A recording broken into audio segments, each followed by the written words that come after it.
बस this is Vishnu Kumar and welcome to my channel the world of magical English. तो चलिए दोस्तों, आज फिर से चलते हैं अपने न्यू ट्रिक्स टिप्स के लेक्चर में। तो चलिए स्टार्ट करते हैं हमारे लेक्चर को। हमारा पहला लेक्चर में आता है आई मीन टू से हमारा जो पहला है वर्ड मीनिंग वो है आउट ऑफ एज। मतलब ये ट्रिक है आउट ऑफ एज। इसका जो एक्चुअल वर्ड है वो क्या लिखा हुआ है यहाँ पर देख सकते हैं, आउटेज लिखा हुआ है। ठीक है, आउटेज का उपयोग मतलब उसका मीनिंग होता है अनुपयोग का, मतलब होता है आउट ऑफ एज। मतलब इसको सिंपल से याद करना है तो आउटेज का मीनिंग क्या होगा, आउट ऑफ एज मतलब कि एज के ऊपर हो जाना। मतलब किसी चीज़ के जैसे कि हम कोई बल्ब खरीदें तो उसके एक वारंटी गारंटी जो भी होता है वो आप लेते हो 1 ईयर का रहता है। ठीक है, और उसके बाद वो उसका एज है। ठीक है, अब उसके बाद वो ख़राब भी हो जाएगा ना तो उसका कंपनी वाले को कोई जवाबदेही नहीं होगा, कोई रिस्पॉन्सिबिलिटी नहीं रहेगा, क्योंकि उसका एज उतना था कंफर्म, वो तो हो गया।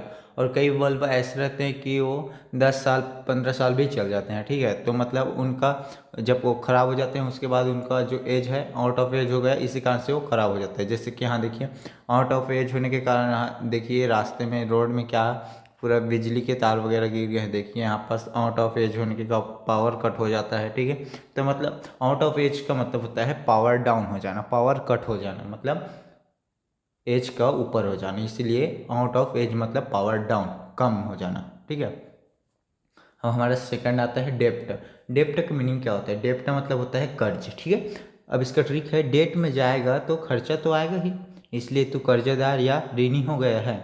यहाँ डेट का स्पेलिंग डेप्ट है, मतलब कि ये यहाँ जो स्पेलिंग है उसे अलग अलग है, बट जो हम इसे याद रखेंगे वो जो सेंस है वो हम सेम सेंस में याद रखेंगे, तभी ये याद होगा। ठीक है, जो डेट है और डेप्ट है वो दोनों क्या है, प्रोनाउंसिएशन लगभग लगभग अप्रॉक्सीमेटली सेम है। ठीक है, तो अप्रॉक्सीमेटली सेम होने के कारण क्या होता है कि डेट, जो आप लोग जानते हो कि आजकल क्या है, बंदा क्या डेट में जाने के लिए बहुत ही मतलब हैप्पी हुआ। देखो अपना बाल वाल कटाने के लिए कितना बड़े कैंची ले लिया है। देखिए सीजर, हम लोग याद किया है, कैंची मतलब क्या होता है, सीजर। ठीक है, देखिए मतलब ये जो बंदा है वो सीजर को लेके अपने हाथ में खड़ा बहुत हैप्पी है। ठीक है, और फिर अपने गर्लफ्रेंड को कहाँ ले जाने के लिए, डेट में ले जाने के लिए बहुत सारे देखिए खर्चे उठा रहा है। ठीक है, तो डेट में जाने के लिए ये बहुत सारे खर्चे उठा रहा है, हैप्पी हो रहा है। तो डेप्ट मीन्स क्या होता है, कर्जदार। डेट में जाएगा तो खर्चा आएगा। ठीक है, तो डेट मतलब डेट में जाना तो खर्चा आना, और डेप्ट सेम सेम है, इसलिए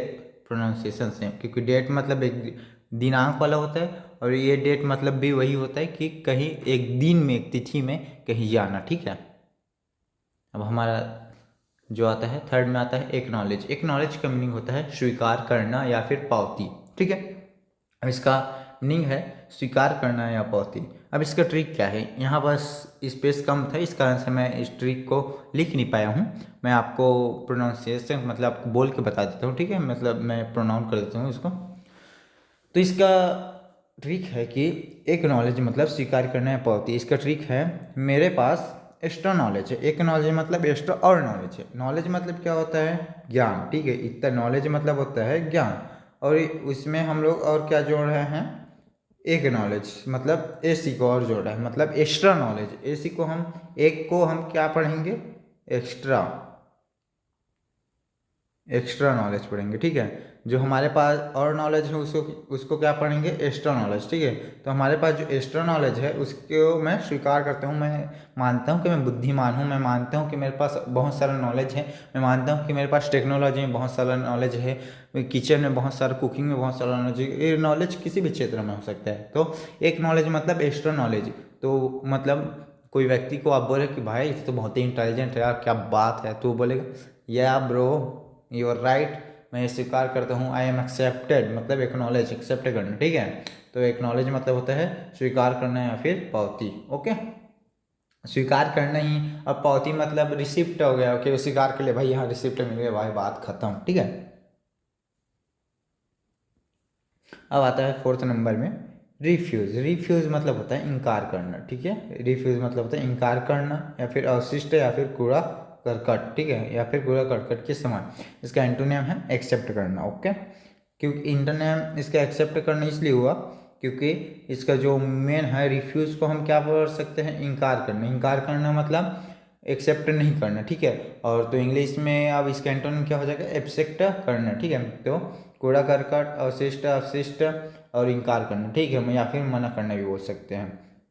अब इसका ट्रिक है भाई, बल्ब फ्यूज हो जाएगा ना तो, मतलब भाई बल्ब फ्यूज हो जाए ना तो ग्राहक भी बल्ब को रिफ्यूज नमक दे के लूट, ठीक, ओके समझ गए, ठीक है। तो यहाँ पर बोला गया है कि रिफ्यूज मतलब जो बल्ब है, ठीक है, कोई भी बल्ब है अपने पास, मतलब यहाँ पास ये है कि ये कहना यह चाह रहा है कि रिफ्यूज मतलब क्या होता है, इनकार करना, ठीक है, इनकार करना। तो हुआ ये है ट्रिक में कि भाई बल्ब फ्यूज हो जाए ना तो, मतलब मैं आपको बता रहा हूँ कि भाई जब कोई बल्ब फ्यूज हो जाता है तो ग्राहक को यदि हम मतलब उस नए नए, जैसे कि हमारे पास फ्यूज बल्ब है बहुत सारे, और उसको फ्यूज बल्ब को हम बना दें तो वो कैसा बल्ब कहलाएगा, रीफ्यूज, मतलब जो फ्यूज बल्ब था उसको हम नया बना के रिसाइकिल करके हम उसको बेच रहे हैं, ठीक है। जैसे कि साइकिल रिसाइकिल सुनते होंगे आप लोग, पॉलीथीन का रिसाइकिल करके और न्यू न्यू मतलब उसी का पॉलीथीन का और रिसाइकिल करके बनाते जाते हैं, ठीक है।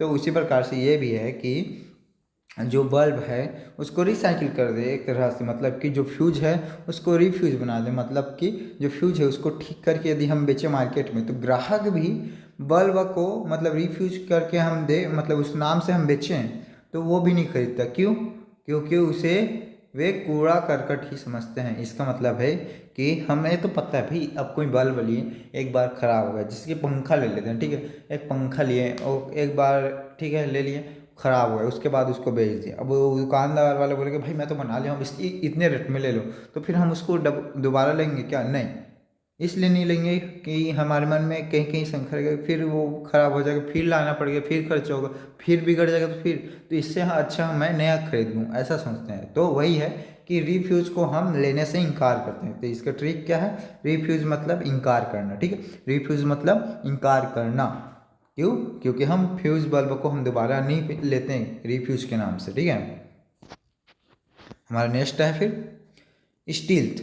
स्टील्थ मतलब होता है चुपके से, इसका एंटोनिम है ओपननेस, ठीक है। स्टील्थ मतलब होता है, अभी अभी मैं एग्जांपल देता हूँ कि पहले ट्रिक पढ़ लेते हैं उसके बाद एग्जांपल देता हूँ। ट्रिक ये है कि चाहे दुनिया में कुछ भी हो जाए तुम स्टील की तरह चुपचाप रहना। यहाँ स्टील और स्टील दोनों का प्रोनाउंसिएशन को सेम सेंस में याद रख सकते हैं, ओके, ये ट्रिक हो गया और ये अपना वर्ड मीनिंग हो गया, ठीक है। तो इसका क्या है, तो इसका यहाँ पास यही है कि जो स्टील रहता है, स्टील को कितना मार लो पीट लो, मतलब वो स्टील क्या है, एक निर्जीव वस्तु है, ठीक है, निर्जीव नॉन लिविंग ऑब्जेक्ट है, ठीक है, नॉन लिविंग मतलब जिसमें जान नहीं है, ठीक। तो स्टील क्या है, एक नॉन लिविंग मतलब ऑब्जेक्ट है। देखिए यहाँ पर स्टील, अब स्टील और स्टील दोनों का प्रोनाउंसिएशन लगभग सेम सेम है, ठीक है, और स्पेलिंग में भी थोड़ा सा चेंजेस है। तो स्टील को हम स्टील के रूप में पढ़ सकते हैं। और स्टील कैसा होता है, स्टील हम कितने भी मार पीट लो, उसको जला ले, कुछ भी कर ले, वो चुपचाप ही रहेगा भाई, बोलेगा नहीं, वो रोएगा नहीं, कुछ भी नहीं करेगा, मतलब वो चुपचाप रहता है। स्टील मतलब चुपचाप रहना, क्योंकि हम स्टील को चाहे कितने भी मार ले पीट ले वो कुछ नहीं बोलता, ठीक है, चुपचाप। और इसका एंटोनिम होगा ओपननेस। ओपननेस मतलब खुलेआम, स्वतंत्र रूप से, फ्रीडम, रैंडमनेस, ओके। अब इसका एग्जांपल मैं आपको बता रहा था, ये याद होगा, स्टील मतलब होता है चुपके से, चुपके से इसलिए, या फिर चुपचाप भी बोल सकते हैं इसे, या फिर मौन भी बोल सकते हैं, मतलब मौन रहना, मतलब, लेकिन यहाँ मौन रहना के लिए ये यूज़ नहीं होगा, यहाँ चुपके से होना या फिर चुपचाप रहना, ठीक है। स्टील मतलब स्टील थे ना, स्टील मतलब चुपचाप रहना, क्योंकि स्टील कभी कुछ नहीं बोलता। अब इसका एग्जाम्पल है अभी ना इंडियन नेवी में INS विक्रांत, नहीं INS विशाखापट्टनम, विक्रांत तो पुराना हो चुका है, INS विशाखापट्टनम एक मतलब अभी न्यू क्या बोल सकते हैं, इंडियन नेवी में ऐड किया गया है, ठीक है।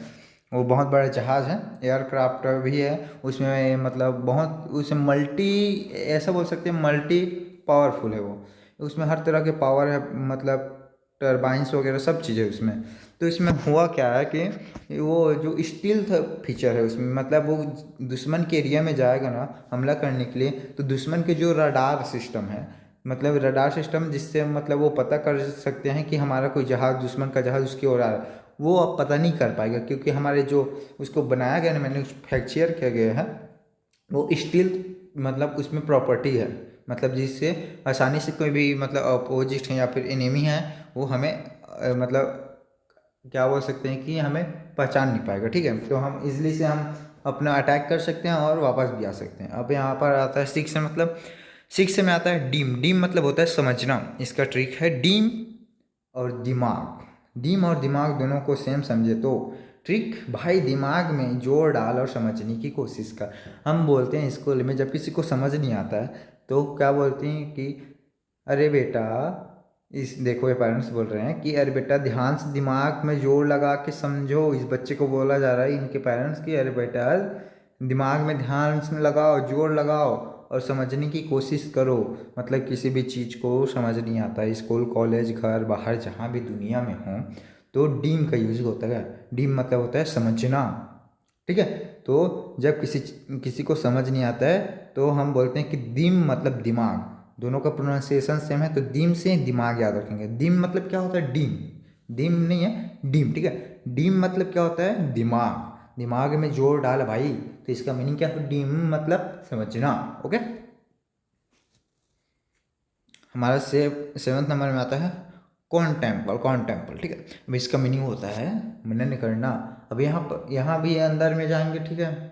एक तो इसके प्रोनाउंसिएशन टाइप से सेम एक वर्ड से याद करते हैं या फिर इसके अंदर से, तो यहाँ बस इसके अंदर से याद करेंगे, ठीक है। तो कॉन्टेम्पल मतलब क्या होता है, इसको भी भाई 2-3 पार्ट में डिवाइड कर लेते हैं। कौन मतलब होता है कौन कौन, ठीक है। यहाँ पर देखिए कौन कौन, और टेम्पल मतलब होता है मंदिर, ठीक है। अब इसका ये है कि भाई कौन कौन मंदिर जाता है और मतलब श्रद्धा सुमन भक्ति से मनन करता है। देखिए ये तो भाई घर में बैठ के ईयरफोन लगा के हेडफोन लगा के बस सुन रहे हैं। ये लोग तो डाउट में ही पड़े हैं, ये लोग कहाँ मंदिर मंदिर जाएंगे भाई, डाउट में है तो भगवान कोई रास्ता दिखा दो, ऐसा करके, ठीक है। जो ये बंदा है वो है मतलब मनन कर रहा है, म्यूजिक सुन रहा है, बस ध्यान मूड में, ठीक है। तो कौन टेम्पल को हम कैसे याद रखेंगे, 2 पार्ट में डिवाइड कर लेंगे, कौन प्लस टेम्पल। अब ट्रिक है कि आप अपने फ्रेंड्स से पूछते हो कि अरे भाई कौन कौन टेम्पल में जाके ध्यान करता है, मनन करता है, ठीक है, गहन अध्ययन करता है, मतलब अपने मन को शांत करता है, ठीक है। तो यहाँ कौन टेम्पल मतलब क्या होगा, मनन करना। हमारा 8 नंबर में आता है सेंसस। सेंसस मतलब क्या होता है, सेंसस मतलब होता है जनगणना। अब जनगणना का तो आपको पता होगा, ठीक है। हर साल नहीं आता, मतलब कुछ कुछ गैप में आता है, जैसे कि 2030 में आया था लास्ट टाइम, और उसके बाद अभी 2017 में हुआ था, और फिर अभी और होने वाला है, बट कोविड के कारण अभी नहीं हो पाया था, ठीक है। बीच में और हुआ होगा, मेरे को उतना याद नहीं है, बट होता है तो आप भी कराते हो। Aadhaar card, PAN card, voter ID लेके जाते हो जनगणना में, अपना दिखाते हो, वो सब ऐड होता है, ठीक है, जनगणना होता है, ठीक है। इसी के आधार पर बहुत सारे सर्विसेज हमें प्रोवाइड की जाती है सरकार के द्वारा, ठीक है। तो इसका ट्रिक है भाई कॉमन सेंस, मतलब सेंस यहाँ पर सेंसस से लिखा गया है, ठीक है। यहाँ पर देखिए सेंस को सेंसस से, ठीक है। भाई कॉमन सेंस लगा, जनगणना उन सभी चीज़ों की होती है जिसे काउंट किया जा सके। एग्जाम्पल में देखिए, एग्जाम्पल में यहाँ पास according to the elephant census 2017 Indian Asian elephant population is 27,312, ठीक है। तो ये ना अभी जब 2030 में जब सेंसस किया गया था, सेंसस मतलब जनगणना किया गया था, तो एलिफेंट का जो पॉपुलेशन था वो लगभग 30,000 के अप्रॉक्स था ना, उसके आसपास था, 30 से 33,000 के अप्रॉक्स, और उसके बाद और 100 में कुछ और थे। अब देखिए डिक्रीज होकर क्या हो गया, 27,312। तो ये बहुत मतलब 3,000 ऐसे 4,000 मतलब डिक्रीज हो गए हैं एलिफेंट के पॉपुलेशन, और ऐसा होता रहा तो इनका भी मतलब प्रजाति स्पीसीज सब खत्म हो जाएंगे। तो हमें इन्हें प्रोटेक्ट करना, संरक्षित करना, इसके लिए गवर्नमेंट बहुत सारी स्कीम भी लॉन्च किया, ठीक है। तो सेंसस को हम जनगणना कहते हैं, और इसका ट्रिक है भाई कॉमन सेंस लगा, मतलब सेंसस लगा कि जनगणना किस चीज़ की होती है, जिसे गिना जा सके। भाई कॉमन सेंस लगा, जनगणना उसकी होती है जिसे गिना जा सके। और भाई जिसको गिन ही नहीं सकते उसका क्या जनगणना करेंगे। आदमी को गिन सकते हैं ना तो उसका जनगणना होता है, सेंसस होता है। एलिफेंट को गिन सकते हैं ना तो उसका सेंसस होता है, ठीक है। टाइगर का सेंसस होता है, तो जिसे गिन सकते काउंट कर सकते हैं उसका सेंसस होता है। अब नाइन्थ में आता है हमारा रिफ्यूजी। रिफ्यूजी मतलब होता है शरणार्थी। इसका ट्रिक है कोई राहगीर है जो पैदल यात्रा कर रहा है और संध्या के समय उसका बल्ब या टॉर्च बार बार फ्यूज हो रहा है। नोटिस दिस, फ्यूज हो रहा है, ओके। तो वह आज रात के लिए आपके घर में शरण मांगता है। यहाँ बार बार is equal to re, re मतलब बार बार मतलब री, भेरी भेरी, ठीक है। एंड रिफ्यूज मतलब होता है फ्यूजी, इसको ऐसे याद रखेंगे, ठीक है। तो बार बार फ्यूज, बार बार फ्यूज मतलब रिफ्यूजी, बार बार फ्यूज मतलब कि कोई पैदल यात्री है, उसका मान ले कहीं वो दर्शन करने जा रहा है माता जी के, तो उसका रास्ते में क्या हो गया, नाइट होने वाला है, इवनिंग हो चुका है, और उसका जो टार्च था नाइट के लिए वो बार बार फ्यूज हो रहा है, ख़राब होने वाला है, शायद वो रिफ्यूज हो रहा है, बार बार क्या हो रहा है, फ्यूज हो रहा है।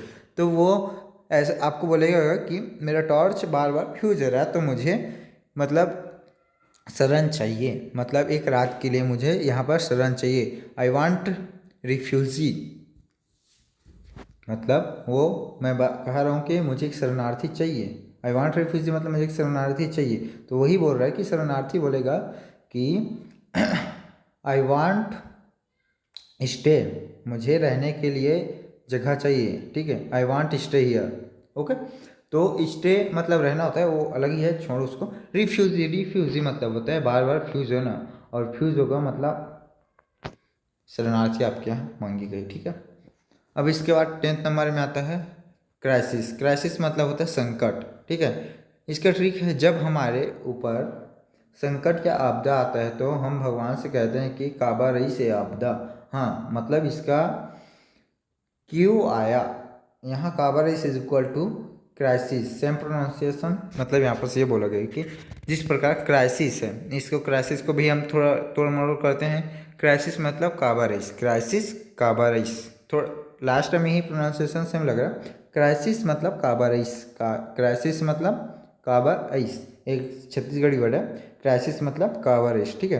तो क्राइसिस मतलब होता है आपदा या संकट, हम कोई भी चीज़ प्रॉब्लम में फंस जाते हैं। देखिए यहाँ पर साइक्लोन वाइक्लोन क्या क्या नहीं हो रहा है, यहाँ पर कोविड का हो रहा है, देखिए यहाँ पर सक्सेस को लेके हो रहा है, यहाँ पर अकेला ही खड़ा है भाई, ये तो पूरा नदी तालाब में मतलब आइसलैंड में खड़ा है, ऐसा हो गया है, ठीक है। तो मतलब क्या क्या संकट आता है भाई, मतलब क्राइसिस मतलब काबा रईस। तो जब कोई भी हमारे पर संकट आता है तो हम भगवान को याद करते हैं कि हे भगवान ये संकट क्यों आया, why this crisis come here, okay.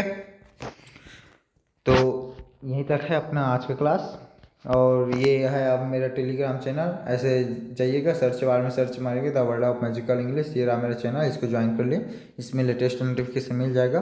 और वैसे ही इंस्टाग्राम में भी आपको मिल जाएगा, देखिए the world of magical English 21 के नाम से, ओके। इसको भी ज्वाइन कर लीजिए, फॉलो कीजिए। थैंक यू, मिलते हैं नेक्स्ट वीडियो में, एंड वेलकम फॉर एवरीथिंग।